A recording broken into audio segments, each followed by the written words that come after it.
tunaendelea kuomba sana waziri wetu mkuu, na hatuna mashaka, wanahabari, najua kipande hiki kitamfikia kiongozi wetu mkuu, atupitishie sisi wanatemeke, na tumejipanga. Maombi yetu ya fedha ya serikali kuu yatapungua sana kupitia mpango wetu, na kupitia ulipaji kodi wa wanatemeke tumejipanga kwa mwaka wa fedha na watu wetu wa manunuzi. Mkurugenzi, kwa kuwa kwenye mpango wa manunuzi kipande hiki hakijaonekana, baraza linaelekeza, inaweza kesho kutwa ikampendeza waziri wetu mkuu akasaini mpango wetu, na ninaamini kwamba atatusainia, tukapitisha mpango wa ujenzi na tukatangaza mtandao wa barabara wa kilomita 100. Lakini wakati huo mpango wa manunuzi hatujaweka. Mchakato wa manunuzi ni mrefu sana, tukajikuta miaka inakwenda na hatufikie malengo. Sasa nendeni mkurugenzi, baraza hili linabariki kwenye mchakato na mpango wa manunuzi, ingizeni mpango wa barabara. Tuna imani kubwa sana na Mheshimiwa Rais, makamu wa rais na waziri wetu mkuu kwenye mapendekezo yetu, ili ikimpendeza kiongozi wetu mkuu akapitisha, tusipate kazi ngumu ya kurudi kwenye mchakato mrefu wa manunuzi. Tuwe tumeshaingiza ili kifungu kiweze kusoma. Wenzetu wa finance, mpango umepitishwa, fedha tunazo, lakini kifungu kama hakipo hatuwezi kulipa na hatuwezi kujenga. Na mjua mchakato ule ni mrefu, tutachelewa kwenda kuwaletea wananchi maendeleo.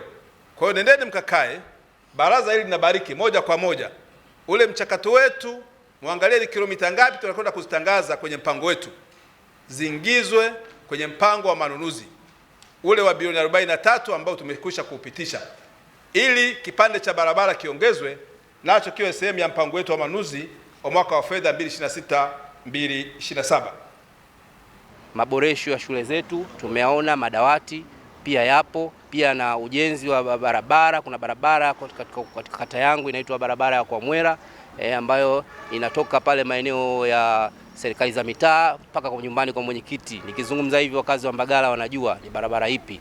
Lakini pia umalizaji wa barabara ya Viwandani itakuwepo katika mpango huo. Barabara ya Nyamwage kuunganisha mpaka barabara ya Kiburugwa ni mpango wa miaka 10 ambao hupo katika kata yangu hiyo ya Mbagala. Lakini pia swala zima la bado maboresho ya vikundi, pia ongezeko la vikundi, tunatarajia kuongezewa pesa zaidi katika ile ambayo tulokusanya mara ya kwanza kwa ajili ya vijana, kina mama na wale ambao wasiojiweza. Pia kwanza tutafaidika sana kwenye masuala ya barabara. Katika mpango wa miaka 10 kuna masuala ya ujenzi wa barabara kwenye hizo kata zetu. Kwa hiyo na sisi kama Chang'ombe tumo kwenye huo mpango na tutafaidika na barabara ambazo zitaorodheshwa. Kwa hiyo miundombinu itakuwa mizuri ndani ya kata yetu, lakini pia tutafaidika kwenye swala la uwekezaji. Upo mpango mkakati pia katika ule mpango wa miaka 10 kwenye swala la uwekezaji. Kwa kata ya Chang'ombe jinsi ilivyo ni sehemu nzuri sana katika swala la uwekezaji, kwa sababu ni kata ya mjini na ina maeneo yake machache ambayo halmashauri yetu inaenda kuwekeza. Pia tutaenda kutafuta wawekezaji, lakini itatusaidia sana katika kuweza kupata mapato ya kihalmashauri. Tunaenda kunufaika ni upande wa barabara. Mbagala kuu imekuwa kama kisiwa, tunatumia barabara takriban 2, lakini sasa kupitia hizi fedha ambazo tumeenda kutenga na ambazo tumekubaliana madiwani, tumefungiana ndani, tukasema kwamba kila mtu atengeneze kipande cha kilomita 10. Kwangu mimi nitakuwa na barabara chache sana. Kwa hiyo tunavyoenda kwenye huu mpango mkakati wa miaka 10, tunaona Mbagala kuu yote ikifunguka, ikiweza kuingilika na kutoka. Tunasema hakuna biashara pasipokuwa na miundombinu. Tuna umeme lakini hatuna miundombinu ya barabara. Kwa hiyo tukiboresha miundombinu ya barabara, ina maana biashara zitaenda kufunguka kata ya Mbagala kuu.